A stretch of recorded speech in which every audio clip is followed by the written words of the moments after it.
The video you are about to watch is a part of a multi-video series dedicated to the most prolific serial killers around the world. The videos are organized by alphabetical order of the killers, not by the victim's number. If you like this video, I will post the links of the other parts in the description box below when they become available. And don't forget to subscribe and click the notification bell for future videos. Abul Jabbar. Confirmed deaths, 65.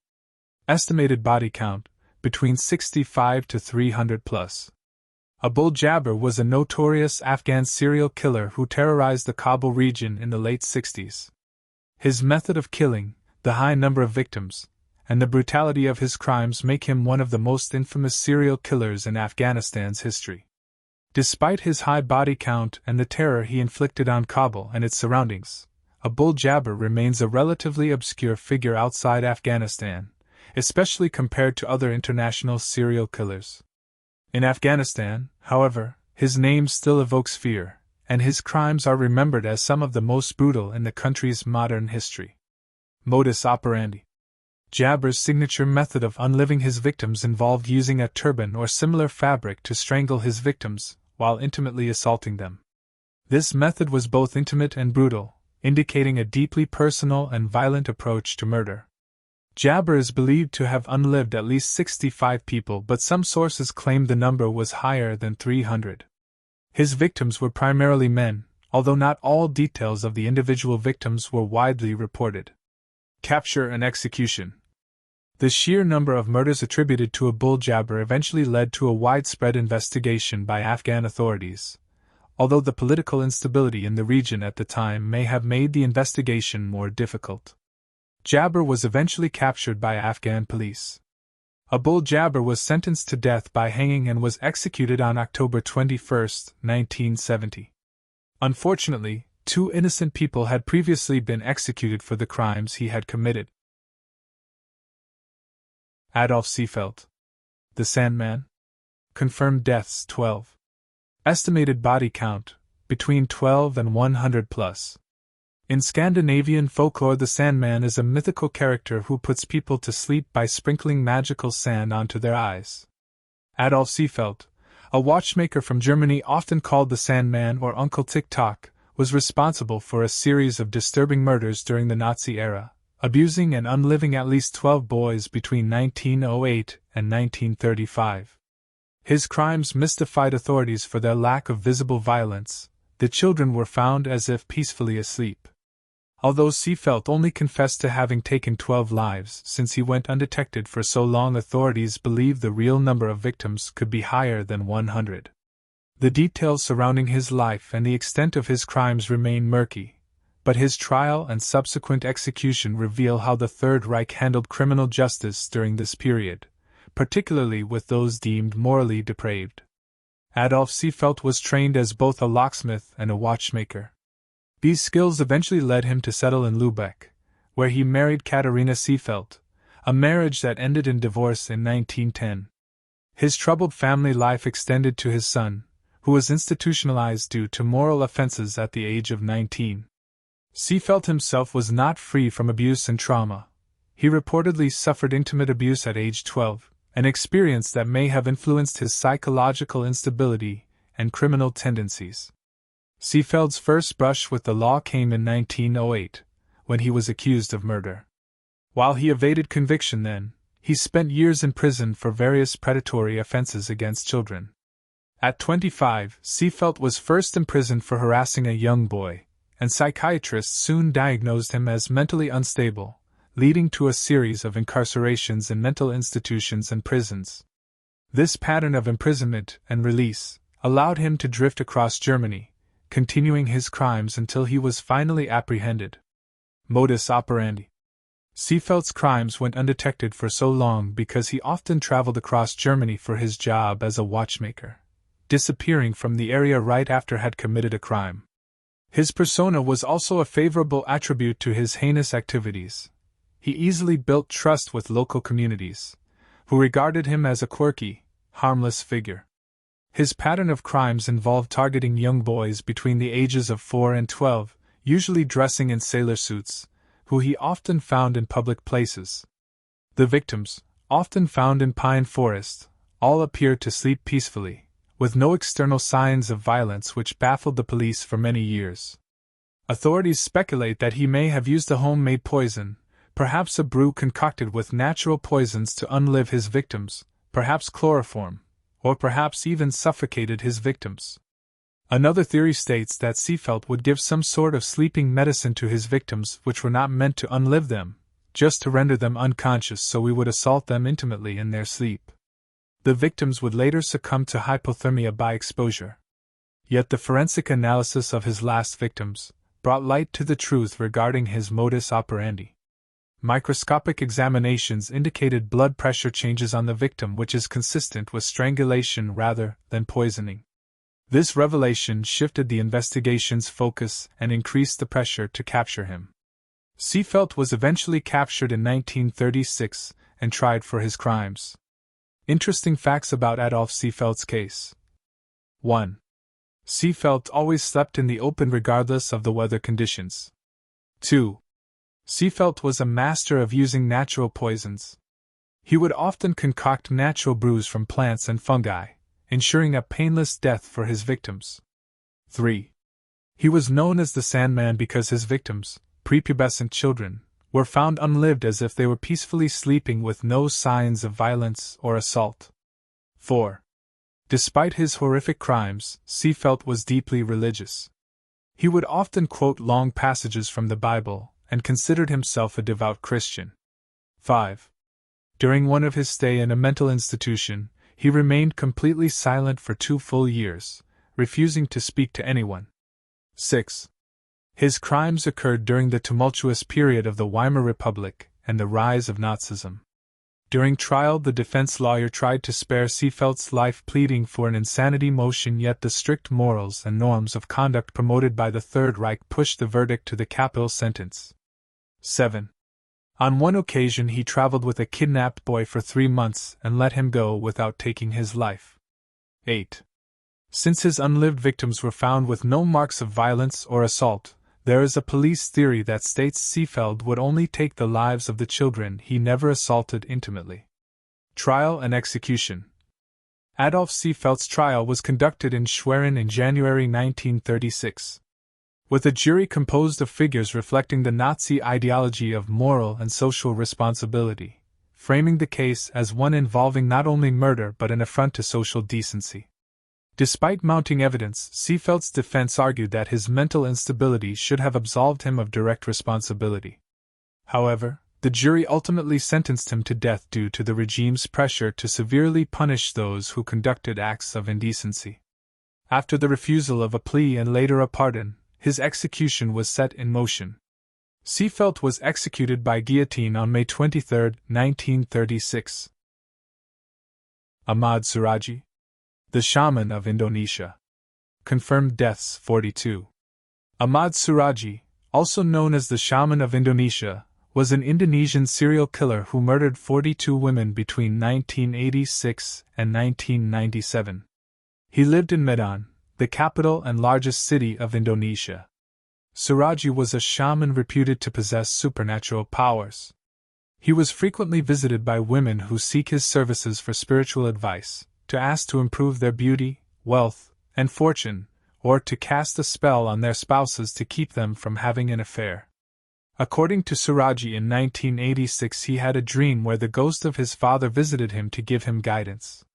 His father told him that he had to drink the saliva of 72 dead women as part of a black magic ritual to gain supernatural healing powers. Then Suraji thought that finding 72 dead women who had recently passed away was going to take too long, so he decided to speed up the process by killing them himself. Modus operandi. Suraji lured the women who sought him to perform his mystical services into the nearby sugarcane field. There he buried his victims up to their waists, claiming it was part of the spiritual ritual. With their legs underground, the victims weren't able to escape or defend themselves, so then he proceeded to strangle them. Once the victims were dead, he would drink their saliva. To dispose of the body, he would strip the victims naked to accelerate the decomposition process and bury them in the sugarcane with their head pointing towards his house. According to Suraji, he believed it would give him extra power. Suraji's capture. Suraji was captured after one of his clients was found dead after having a secret meeting with him. In April 1997, a 21-year-old woman was found dead after she was seen going to a meeting with Suraji for a spiritual session. She paid a 15-year-old rickshaw puller to take her there, and she asked him to tell no one because it was a secret meeting. 3 days later, that same woman was found dead, buried naked in a sugarcane field. After knowing about the body found, the rickshaw puller contacted the police and told them he took the victim to see Suraji 3 days prior. When asked about it, Suraji denied having anything to do with the murder, but the police found the victim's belongings in his house. Suraji was arrested and later not just confessed to the crime of the woman recently found dead, he also confessed to have unlived up to 42 other women in the same fashion and that all of them were buried in the same field. The authorities dug the field and found a total of 42 bodies. Some of the cadavers were so decomposed it was no longer possible to recognize the victim. Trial and sentence. Suraji's 3 wives, all sisters, were also arrested for assisting Suraji in the murders and helping him to dispose of the bodies. Among his wives, one of them, Tumanai, was also charged as accomplice. There are claims that they all confessed, but only under torture by the police. Suraji was found guilty and sentenced to death. Suraji's wife, Tumanai, was also sentenced to death, but her sentence was later reduced to life in prison. Suraji was executed by firing squad in 2008. Albert Fish. The Gray Man. Confirmed deaths 3. Estimated body count, between 9 and 100 plus. Albert Fish was an American serial killer, intimate offender, child predator and cannibal who was active between the years 1924 and 1932. He was also known as the Gray Man, the Werewolf of Wisteria, the Brooklyn Vampire, the Moon Maniac, and the Boogeyman. Albert Fish is often regarded as one of the most depraved and notorious serial killers in American history, committing crimes that shocked and horrified the public in the early 20th century. Known for his brutal murders, cannibalism, and sadistic tendencies, Fish's crimes went beyond murder. They revealed a deeply disturbed mind and ignited debates on criminal insanity, morality, and the human psyche. Fish was the youngest of 4 children in a family with a history of mental illness. His mother reportedly suffered from hallucinations, and other relatives battled schizophrenia and other severe mental health issues. His early life was marked by poverty and hardship, worsened by the death of his father in 1875. Unable to care for him, his mother placed him in an orphanage, a move that would later profoundly affect his psychological development. During his time at the orphanage, Fish was exposed to physical abuse, which reportedly triggered a fascination with pain. This abusive environment nurtured his sadomasochistic tendencies and instilled in him a complex association between pain and pleasure. As he grew older, Fish's behavior became increasingly alarming. He developed bizarre intimate fetishes and a tendency for self-harm, including inserting needles into his body, an act he found both painful and pleasurable. His interest in inflicting pain on himself eventually extended to others. By his 20s, Fish had begun acting on these urges, leading to a string of criminal acts against children, which he would escalate over the years.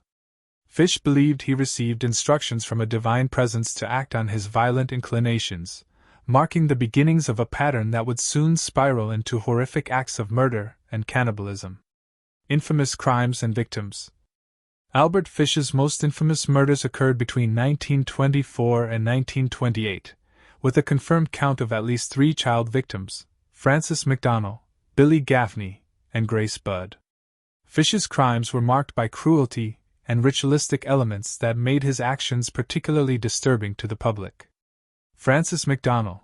In 1924, Fish encountered 8-year-old Frances McDonnell, whom he lured into a secluded area in Staten Island, New York. Witnesses reported seeing an old man with a gray beard in the vicinity before McDonnell's lifeless body was discovered. He had been strangled, assaulted, and mutilated. This was Fish's first known murder, but it would not be his last. Billy Gaffney. In 1927, 4-year-old Billy Gaffney disappeared while playing with a friend. The friend described the abductor as the Boogeyman, later identified as Fish.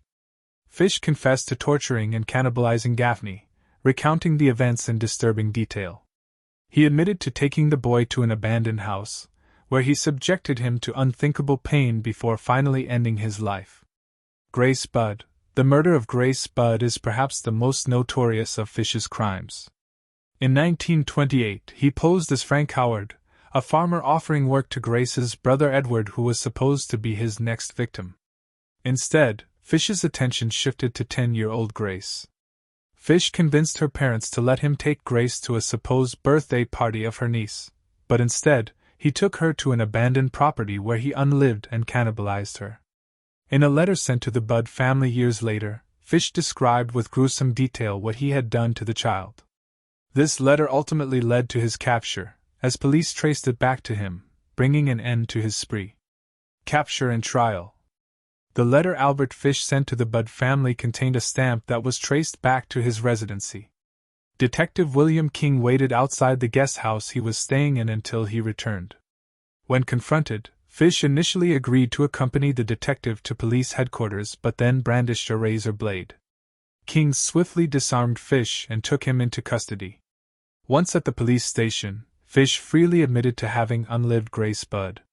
Fish was put on trial with 3 counts of murder and grand larceny.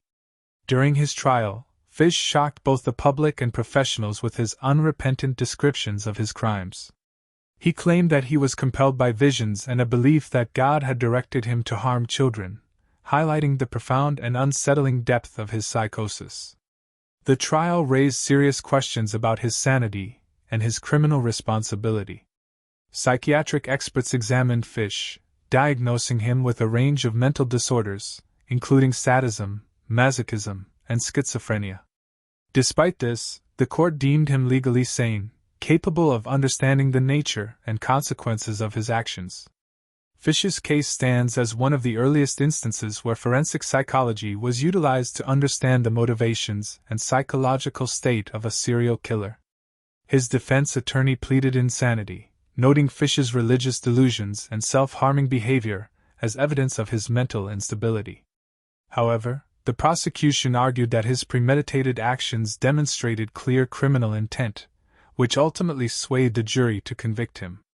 In March 1935, Fish was sentenced to death.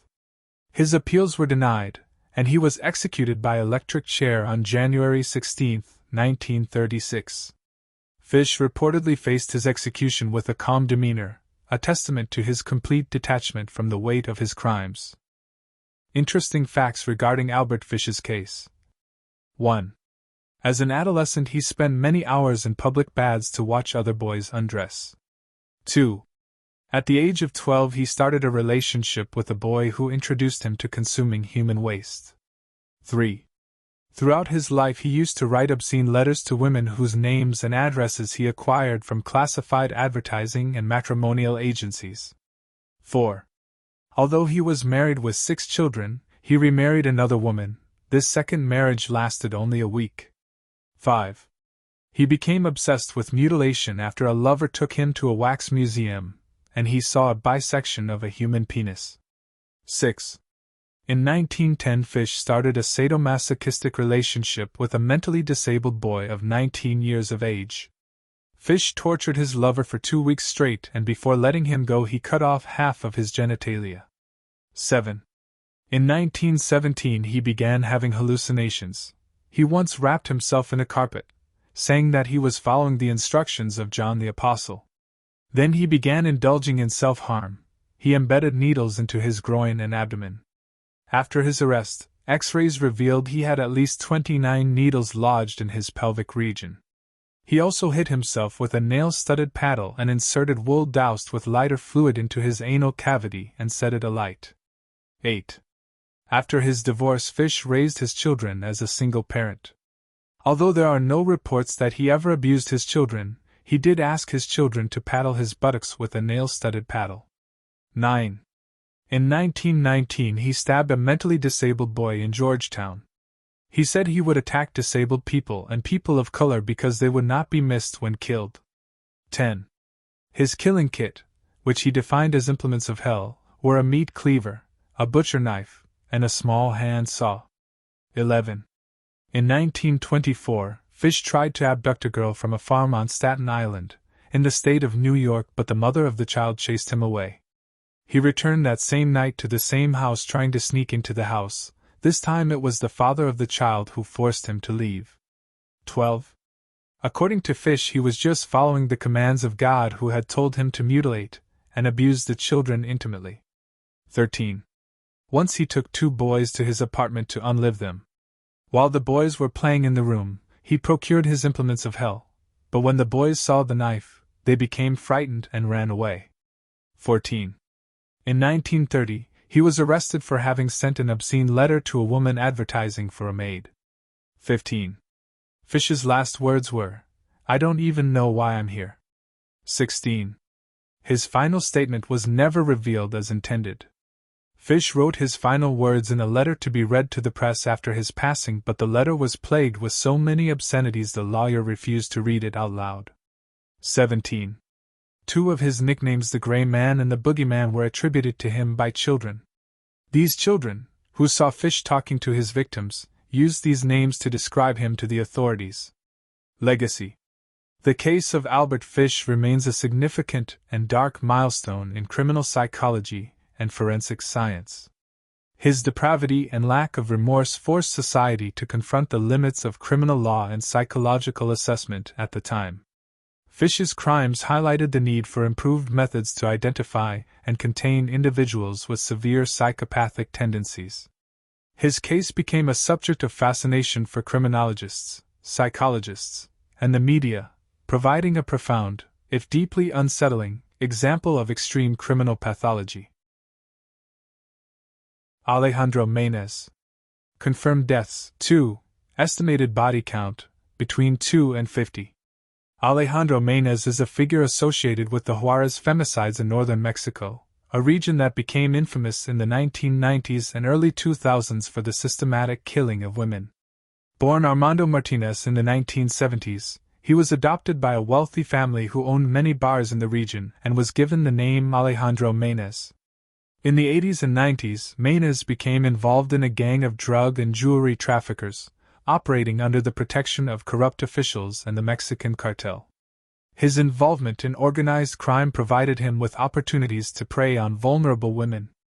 The tragic femicides in Juarez began gaining international attention in the 1990s, as young women, many employed in factories near the United States-Mexico border, began disappearing at alarming rates. Their bodies were often found abandoned in the desert, showing signs of extreme violence and abuse. By the early 2000s, hundreds of women were believed to have been murdered, with many cases left unsolved due to systemic corruption, limited resources, and the intimidation of witnesses. In 1995, an author published a book using the pseudonym Richie. This particular book describes with fine detail several events that involved members of the Mexican cartel and the demise of several women. It is believed that Alejandro Menes was the author who published the book. According to the manuscript, many of the women who were murdered in Juarez were killed during orgies arranged by members of the cartel, at which they used the murders as material for snuff films. Accomplices. Alejandro Menes' name has often been associated with 2 other criminals, Melchor Menes and Ana Benavides. Melchor Menes and Alejandro are cousins. The duo began their career as serial killers in 1988, alongside their activities as traffickers. Then, they separated and began to kill in turns. Alejandro met Ana Benavides in 1998 when she was working as a waitress at one of his family's bars. Ana, who initially was supposed to become another of his victims, turned out to have certain proclivities similar to Alexandro. Ana was a devil-worshipper fanatic who had already claimed the lives of 3 people. She was recruited by Alexandro and given active roles in the kidnapping and murder of the victims that followed. Menes, together with his accomplices, have been deemed persons of interest in at least 2 cases of kidnap murders, but authorities believe the number of their victims to be around 50.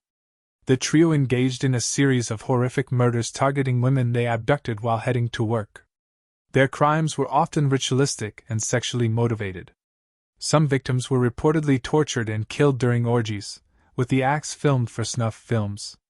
Despite being implicated in numerous murders, Menes remains a fugitive, evading capture for decades. His case highlights the dark underbelly of organized crime in Mexico and the impunity with which such heinous acts can be committed.